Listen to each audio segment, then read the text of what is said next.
Magandang araw sa inyong lahat. Ako si Weng, at ngayong araw na ito, nais kong ibahagi ang kwento ko, isang kwentong puno ng kalituhan, hirap, at mga hindi inaasahang kaganapan.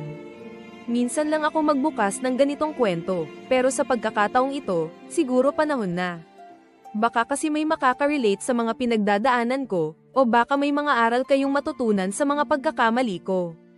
Isang araw, nagkabanggaan kami ni Erin. Wala akong kamalay-malay na magiging malaking bahagi siya sa buhay ko. Si Erin, isang lalaking mayamang-mayaman, at ako, isang simpleng manggagawa lang. Nangyari ang aksidente sa kalsada, at pagkatapos nun, hindi ko na alam kung paano ko nasabi sa sarili ko na magsimula ako ng isang pagpapanggap. Sabi niya, kailangan ko raw magpanggap na asawa siya, at sa totoo lang, hindi ko alam kung bakit ako pumayag. Sabi niya, gagawin ko raw ito para sa pera, para makuha ang mana ng pamilya niya. Wala akong idea sa mundo nila, at wala akong alam kung anong klaseng laro ang pinapasok ko. Para sa kanya, isang simpleng kasunduan lang. Pirmahan mo lang ito, Weng, at okay na, sabi niya. Hindi ko alam kung bakit ako naging ganun kadali para sa kanya. Pero habang tumatagal, habang ginagawa ko ang papel ko, parang may mga bagay na nangyayari na hindi ko kayang ipaliwanag. Isang araw, habang magkasama kami, hindi ko na kayang itago yung nararamdaman ko.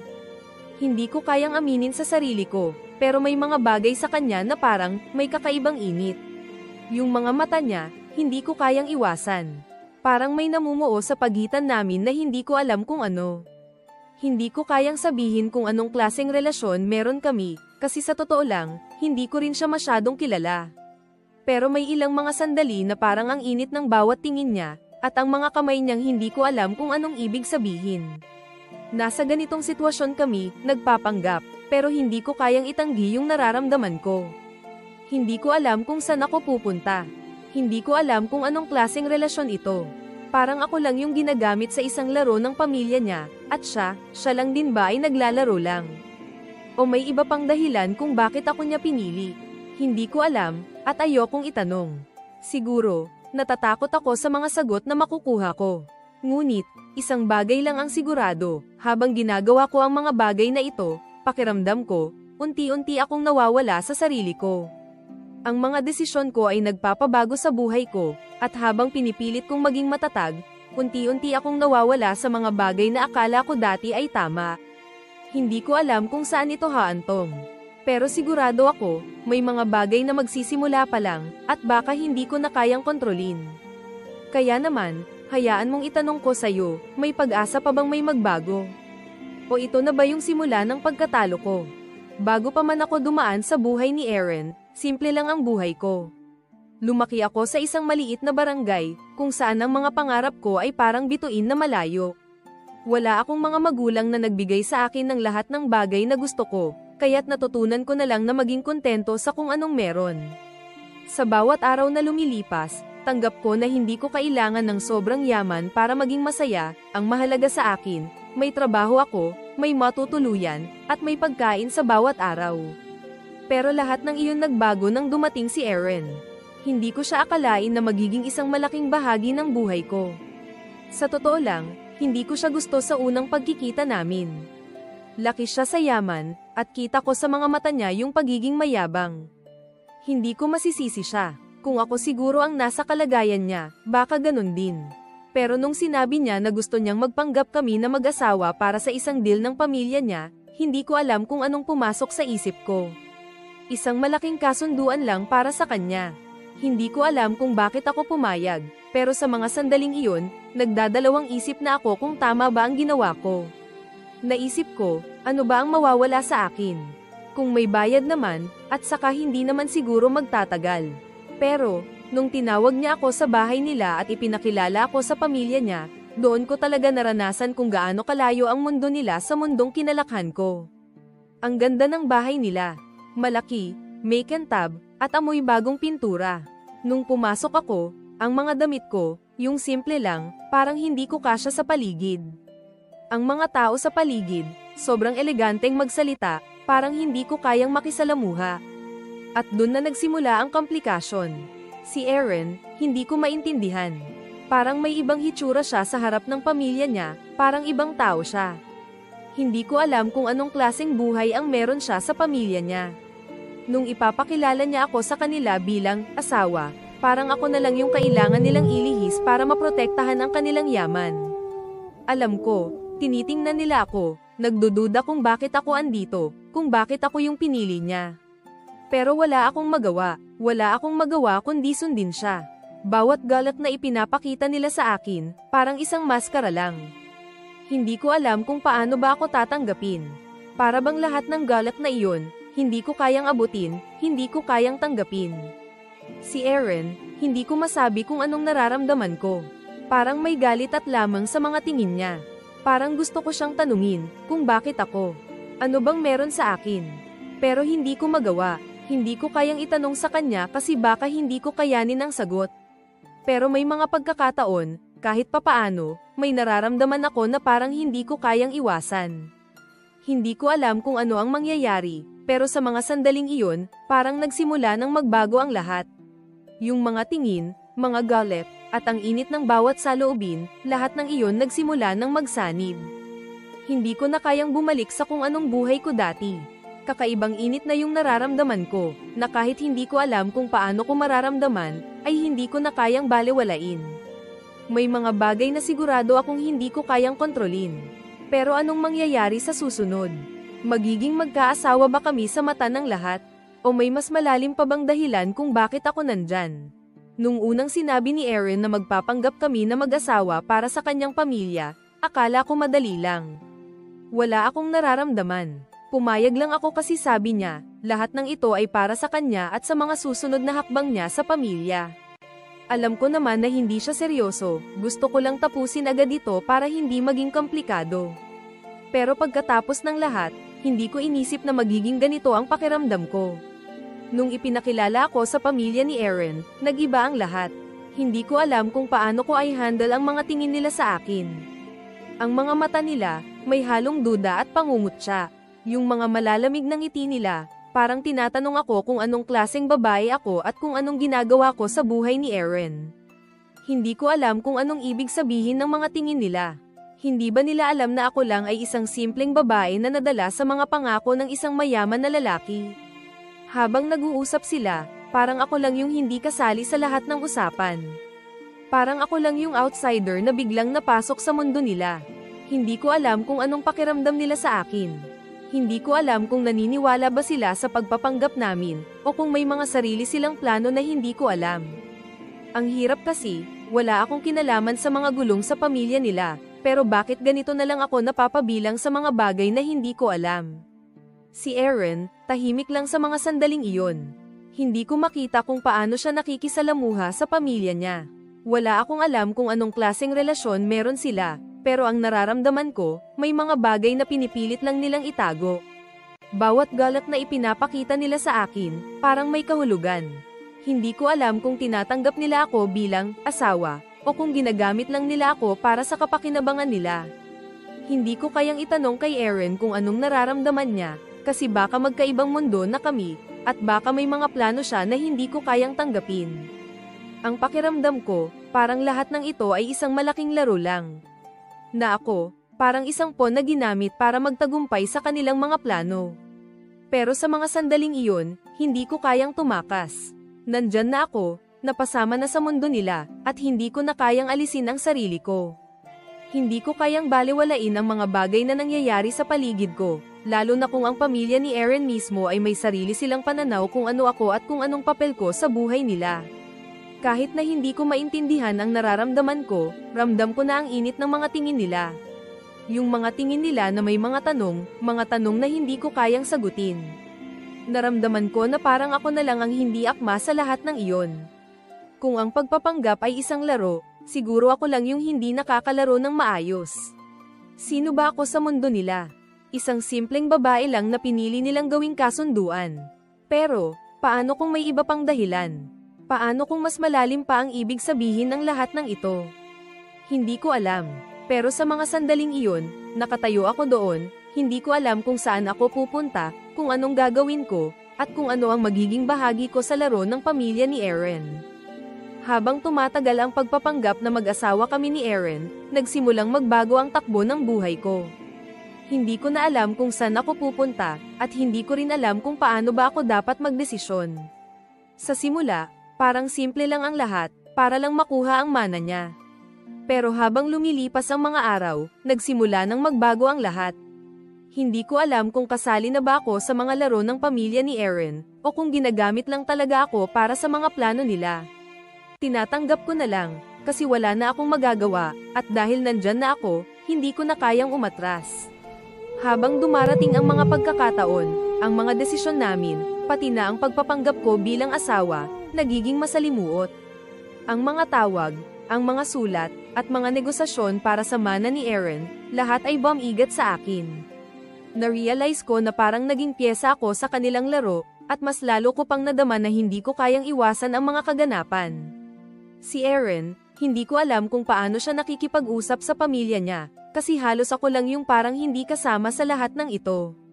Parang naiiwan ako sa dilim, pinipilit makasabay pero hindi ko kayang abutin ang mga bagay na meron sila. Si Aaron, sa mga oras na yun, tahimik lang. Parang may mga bagay siya na hindi ko kayang intindihin. Parang may mga sikreto siyang hindi ko dapat malaman, pero nararamdaman ko pa rin. Kahit hindi kami madalas mag-usap tungkol sa aming kasunduan, pakiramdam ko, alam niyang may mga epekto ito sa aming dalawa. Hindi na lang siya kumikibo, parang pinipilit niyang iwasan ang mga tanong ko. At ako naman, tahimik na lang, natatakot na magtanong, kasi baka may masakit na sagot na hindi ko kayang tanggapin. Hindi ko alam kung paano ko haharapin ang mga sumusunod na araw. Bawat hakbang na ginagawa ko ay nagdudulot ng hindi inaasahang mga pagbabago. Yung mga kilos ko, mga desisyon ko, may epekto na sa lahat ng nasa paligid ko. Nang magsimula akong magtago ng mga nararamdaman ko, dun ko rin napansin na mas lalo akong napapalapit kay Aaron. Hindi ko alam kung anong nangyari, pero ang mga mata niya, pati ang mga galak na ipinapakita niya sa akin, may mga malalim na kahulugan. Naramdaman ko na mas naging malapit kami sa isa't isa, pero may mga sandali pa rin na parang may hadlang. Laging may distance, laging may mga bagay na hindi niya kayang ipakita. May mga gabi na magkasama kami ni Aaron, pero pakiramdam ko pa rin, may puwang na hindi kayang punan. Ang mga gabing iyon, hindi ko maintindihan kung anong klaseng relasyon meron kami. Parang kami lang dalawa sa isang kwarto, pero may mga pader sa pagitan namin na hindi ko kayang give in. Yung init ng mga kamay niya, yung mga sulyap niyang masidhi, hindi ko na kayang balewalain, pero hindi ko rin kayang tanggapin. May mga pagkakataong hinahanap ko ang katawan niya, pero ang isipan ko, natatakot sa mga konsekwensya ng bawat hakbang ko. Bawat saloobin ko ay nagiging magulo, at hindi ko alam kung anong bahagi ako sa kwentong ito. Habang tumatagal, ramdam ko na hindi ko na kayang kontrolin ang mga desisyon ko. Ang mga epekto ng mga galaw ko, mas lalo kong natutunan, ay hindi lang para sa akin. Bawat pagkatalo, bawat tagumpay, pati na ang pagmamahal na nagsimula kong maramdaman kay Aaron, lahat iyon ay may mga kasunod na pagbabayad. Pero sa kabila ng lahat ng ito, tinanong ko ang sarili ko, tama ba ang mga nangyari? O baka napasama na ako sa isang mundo na hindi ko kayang lisanin? Minsan, naiisip ko na kung hindi ko lang ginawa ang mga hakbang na iyon, baka hindi ko na nararamdaman kung ano ang nararamdaman ko ngayon.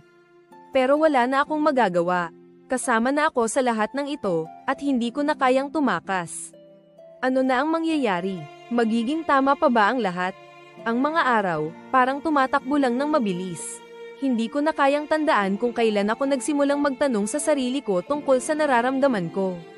Nang unang magkasama kami ni Aaron, akala ko ito'y puro laro lang. Isang kasunduan, isang palabas, at pagkatapos, tapos na. Pero habang tumatagal, hindi ko na matanggal sa isip ko, baka nga hindi lang ito basta pagpapanggap. May mga gabi na hindi ko kayang kontrolin ang init ng katawan ko kapag malapit siya, yung mga sulyap niya, yung mga galak na ipinapakita niya. Parang may mga sandali na hindi ko kayang pigilan ang sarili ko. Kahit na sinabi ko sa sarili ko na huwag maging seryoso, hindi ko na kayang iwasan yung nararamdaman ko. Yung mga pagtingin niya, parang tinatamaan ako sa bawat saloobin niya. Yung mga gabing magkasama kami, may mga pagkakataong naisip ko, hindi ko na kayang balewalain. Si Aaron, hindi ko alam kung ano talaga siya sa buhay ko. Si Eren na mayaman, si Eren na may paboritong larong tinutuklasan ko. Pero sa kabila ng lahat ng iyon, may mga tanong akong hindi kayang sagutin ng utak ko. Paano kung may nararamdaman ako? Paano kung, sa kabila ng pagpapanggap, may mga hindi ko kayang ikaila? Habang nag-iisip ako, napapansin ko na tila ba unti-unti akong nawawala sa sarili ko. Ang lahat ng bagay ay nagiging malabo, yung mga nangyari, yung mga dahilan ko, at lalo na, yung nararamdaman ko para kay Eren. Naisip ko, paano ba ako nagkaganito? Wala naman akong plano na mahulog sa kanya, pero nangyari. Hindi ko kayang iwasan, hindi ko kayang pigilan. Ang mga galit na ipinapakita niya, parang hindi ko kayang alisin sa puso ko. Habang tinatanggap ko yung papel ko sa buhay niya, hindi ko kayang takpan ang nararamdaman ko. Ang hirap kasi, hindi ko alam kung totoo ba yung nararamdaman ko. Hindi ko alam kung ako ba'y naguguluhan lang, o kung talagang nagsimula ng magugat ang pagmamahal ko kay Eren. Ang relasyon namin, parang nagsimula sa kasunduan, pero bakit ganito na lang ang nararamdaman ko? Hindi ko na kayang ihiwalay ang sarili ko sa mga araw na magkasama kami. Para bang may mga bagay na hindi ko kayang kontrolin. Ang mga pag-uusap namin, hindi ko kayang alisin sa isip ko, at yung mga gabing magkasama kami, parang may mga damdaming hindi ko kayang itago. Paano ko ba haharapin ito? Ano ba talaga ang nararamdaman ko para kay Eren? Hindi ko alam kung paano ko siya dapat ituring. Hindi ko alam kung siya ba'y isang kaibigan, isang kasunduan, o baka may mas malalim pang dahilan. Ang hirap ng magtanong sa sarili ko, kasi alam ko na baka hindi ko kayanin ang sagot. Baka masakit, baka magulo. Pero hindi ko kayang iwasan ang mga tanong ko. Hindi ko kayang balewalain yung mga nararamdaman ko. Sa bawat araw na lumilipas, mas lalong nalilito ang puso ko. Minsan, naiisip ko na kung hindi ko ba sana ginawa ang mga bagay na ito, baka hindi ko na mararamdaman ang mga bagay na ito. Pero sa mga sandaling iyon, hindi ko na kayang iwasan. Hindi ko kayang hindi itanong ang sarili ko, kung totoo ba ito, o kung ang lahat ng ito ay produkto lang ng isang laro na wala akong kaalaman. Pati ba ako, napapasama na sa laro ng pera at pamana ni Eren? Hindi ko alam. Hindi ko kayang pigilan. Kaya sa bawat gabi na nag-iisa, nagtatanong pa rin ako, tama ba ako? O baka pinapalakas ko lang ang sarili ko sa isang masakit na laro na wala akong magagawa. Matapos lahat ng nangyari, hindi ko na kayang itago pa ang nararamdaman ko. Lahat ng kasinungalingan, lahat ng desisyon ko, parang nagbalik sa akin na may kabayaran. Yung pagpapanggap, yung mga hakbang na tinahak ko para kay Eren, lahat yun, nagdala ng kasalanan na hindi ko kayang iwasan. At sa bawat araw, naiisip ko, paano ko ba matutuwid ang mga pagkakamaling nagawa ko? Paano ko ba maibabalik ang lahat ng nasira? May mga pagkakataong tinitingnan ko yung mga bagay na pinili kong isakripisyo. Yung mga pangarap ko, mga pamilya ko, pati yung sarili ko, lahat yun iniwan ko sa likod para lang makuha ang mga bagay na akala ko'y magbibigay sa akin ng kaligayahan. Pero nangyari ang hindi ko inaasahan, sa kabila ng lahat ng pagpapanggap, wala akong nahanap na tunay na kasiyahan. Wala akong nahanap na kaligayahan sa yaman at sa mga materyal na bagay na sinubukan kong habulin. Yung nararamdaman ko kay Eren, yung mga sulyap niya, mga saloobin, lahat yun, napako na sa isang mundo na hindi ko kayang baguhin. Bago pa man ako umabot sa ganitong sitwasyon, alam ko na may mga bagay akong hindi na kayang ayusin. Si Eren, hindi ko na siya kayang hawakan, hindi ko na kayang kontrolin ang mga desisyon niya. Pero gusto ko sanang malaman kung may paraan ba na magbago ako, magbago kami.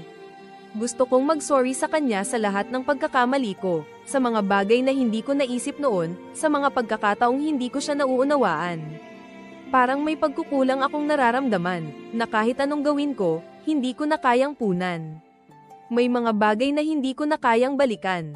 Hindi ko kayang balewalain yung nararamdaman ko, pero alam ko na may mga pagkakataon na kailangan ko nang harapin ang mga pagkakamali ko.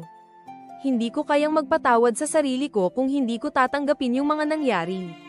Pati mga tampo ko kay Eren, pati mga hindi pagkakaintindihan namin, lahat yun, hindi ko kayang ipagwalang bahala. May mga bagay na wala nang magagawa, pero sa kabila ng lahat ng ito, umaasa pa rin ako na may pag-asa akong matutulungan ang sarili ko. Pumunta ako sa kanya, tinanong ko siya kung anong nararamdaman niya, kung may chance pa bang magbago. Kung may paraan pa bang maayos namin ang lahat. Pero hindi ko siya masyadong nakapiling.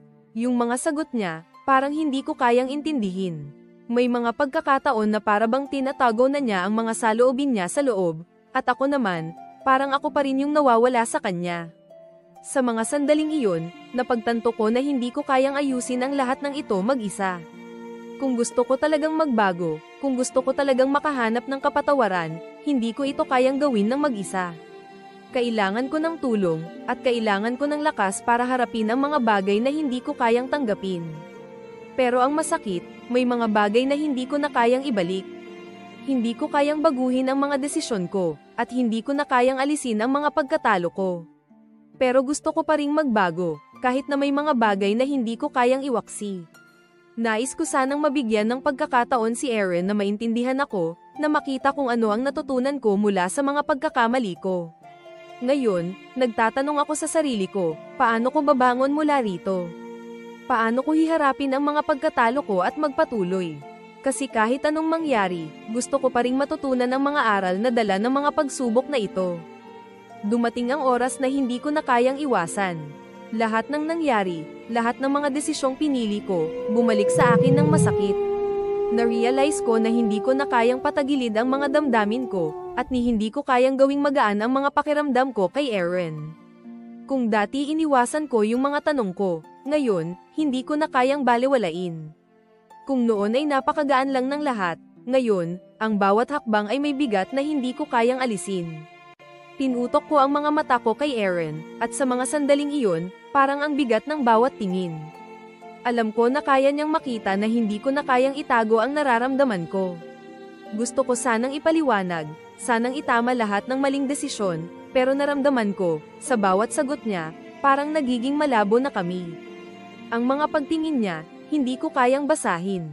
Para bang may mga tanong na hindi ko kayang sagutin, at mga sagot na ayokong marinig. Pero sa huli, wala na akong magawa kundi tanungin siya kung anong ibig sabihin ng lahat ng ito sa kanya. Sa lahat ng nangyari, ano ba talaga tayo? Tanong ko kay Eren, at sa saglit na iyon, parang ang hirap huminga. Sobrang bigat ng tanong na yun, at ang sagot niya, masakit. Hindi ko alam kung paano ko i-interpret ang mga mata niyang tila parang nagtatago ng galit, ng takot, at ng sakit. Weng, hindi ko na alam kung anong klaseng relasyon ang mayroon tayo, sabi niya, at yung boses niyang malalim, parang may pagkabasag. Doon ko na lamang na hindi na pala kami pareho ng nararamdaman. Si Eren, sa kabila ng lahat, hindi ko na kayang ibalik siya sa dati. Hindi ko na kayang gawing buo pa ang relasyon namin. Sa bawat sagot niya, sa bawat sandali na tinitingnan ko siya, nakikita ko na ang katotohanan ay hindi na kayang itago. Ang mga pangarap na itinaguyod ko, yung mga bagay na itinago ko, lahat ng yun, nagsimulang mag-crumble. Hindi ko na kayang pigilin ang sarili ko. Sa mga sandaling iyon, nag-iba ang takbo ng lahat. Ang pagpapanggap, na siyang dahilan kung bakit kami magkasama, ay nagbukas ng pinto sa mga bagay na hindi ko kayang hawakan. Si Eren, hindi ko kayang pilitin siya na magmahal. Yung mga pagpapanggap na ginawa namin, parang isang laro na hindi ko na kayang laruin. Ang mga desisyon ko ay may kasamang sakit, at sa bawat hakbang, nagiging mas mahirap. Habang nakatayo kami doon, ang tanging nararamdaman ko na lang ay ang matinding sakit na nagmula sa mga pagkatalo ko. Ang mga hindi pagkakaintindihan, yung mga maling akala, at yung mga ginugol na oras na hindi ko kayang balikan. Alam ko na hindi ko na kayang gawin pa yung mga bagay na iniwasan ko noon, at hindi ko na kayang magsalita pa ng mga bagay na magsusustento sa amin. Ang katotohanan, matagal na pala niyang nakita, at ngayon ko lang na-realize. Ang mga pagkatalo, hindi ko kayang ipagwalang bahala. Hindi ko kayang itago ang mga galit, mga tampo, at mga hinagpis ko. Lahat ng ito, mula sa simula, ay isang pagsubok na hindi ko kayang lampasan. Sa bawat hakbang, sa bawat segundo, nararamdaman ko na ang lahat ng ginawa ko ay may kabayaran. Ang mga pagkakataong nagtakip ako ng mga sugat, ngayon, hindi ko na kayang pigilan. Hindi ko na kayang gawing magaan ang lahat ng ito. At doon, sa mga huling sandali namin ni Eren, naiisip ko na baka tama siya. Baka wala na talagang pag-asa. Baka ang lahat ng ito, ang mga desisyon ko, ay nagbigay daan para masaktan kami. Lahat ng ginawa ko, Lahat ng mga kasunduan na sinunod ko, nagbigay lang ng mga tanong na walang sagot. At sa huli, nagbago na kami. Hindi na kami pareho, at ang lahat ng ito, pati na ang pagmamahal, naging isang pagkatalo na hindi ko kayang ayusin. Matapos lahat ng mga nangyari, naisip ko na parang ang bigat ng mga tanong na iniwan ko sa sarili ko. Nawala na yung mga ilusyon na pinanghawakan ko noon, at sa kabila ng lahat ng sakit, natutunan ko na tanggapin ang mga pagkatalo ko. Parang may mga bagay na hindi ko na kayang itago, mga pagkakamali na hindi ko na kayang balewalain. At ngayon, sa huling liham na ito, gusto ko lang ipaalala sa sarili ko at sa kahit sino man ang makikinig na ang bawat desisyon, ang bawat pagkatalo, ay may mga aral na dumarating kasama ng sakit. Hindi ko na kayang itago ang mga nararamdaman ko. Alam ko na sa mga sandaling iyon, sa lahat ng pagsubok, may mga bagay na talagang hindi ko kayang iwasan. Hindi ko kayang gawing magaan ang lahat, pero natutunan ko na hindi ko na kailangan pigilan pa ang mga pakiramdam ko. Kung wala na yung mga ilusyon ko, kung na-realize ko na lahat ng ginawa ko ay nagdala lang ng sakit, tanggap ko na rin na yun na ang resulta. Kung hindi ko ginawa ang mga desisyon ko, baka hindi ko matutunan ang mga bagay na natutunan ko ngayon. Sa huli, natutunan kong tanggapin na hindi lahat ng bagay ay makakamtan sa tamang paraan. Ang mga plano ko, ang mga pangarap ko, hindi lahat ng mga ito ay matutupad. Pero sa kabila ng lahat ng iyon, natutunan kong tanggapin na hindi ko na kayang baguhin ang nakaraan. Hindi ko na kayang ayusin ang mga pagkatalo ko, pero kaya kong magpatuloy. Kaya kong magbukas ng bagong kabanata sa buhay ko, kahit na may mga bagay na hindi ko na kayang ibalik. Masakit, oo, pero natutunan ko na hindi pwedeng magpanggap habang buhay. Lahat ng iyon ay may kabayaran, at may mga bagay na hindi kayang palitan ng pera o ng anumang material na bagay. Naramdaman ko na hindi ko kayang magpatuloy ng ganitong buhay. Kailangan ko ng pagpapaumanhin sa sarili ko at sa mga nagmahal sa akin. Hindi ko na kayang ulitin ang mga pagkakamali ko, pero alam ko na sa bawat pagkatalo, may pagkakataon akong magsimula muli. Ang pag-ibig, hindi laging makukuha ng madaling paraan. Ang mga tao, may mga bagay na hindi kayang ibigay sa iyo kung hindi mo ipaglalaban. Kaya ko ngayon tanggapin na hindi ko kayang hawakan si Eren, hindi ko kayang ipilit ang sarili ko. Ang bawat pagkatalo ko, natutunan kong gamitin ito bilang gabay para sa susunod na hakbang ko. Hindi ko alam kung anong mangyayari sa hinaharap, pero alam ko, handa na akong magsimula muli. Tanggap ko na ang mga pagkatalo ko at mga pagkakamali. At ngayon, handa akong magsimula ng bagong kabanata ng buhay ko, isang kabanata na mas maligaya, mas matatag, at mas buo kaysa noon. Tinuturing ko na ang mga pagkatalo ko bilang mga pagkakataon na natutunan kong maging mas maligaya. Dahil sa huli, hindi naman ang yaman o ang status ang magbibigay ng tunay na kaligayahan, kundi yung pagkatuto mula sa mga pagsubok at ang pagpapaumanhin sa sarili. Minsan, kailangang masaktan muna para matutunan mong magpatuloy. At ngayon, nararamdaman ko na natutunan ko na yon. Hindi ko na kayang balikan ang mga pagsubok na yon, pero ang mahalaga, nagsimula akong magtayo ng bagong landas, isang landas na sana ay magbibigay sa akin ng kapayapaan.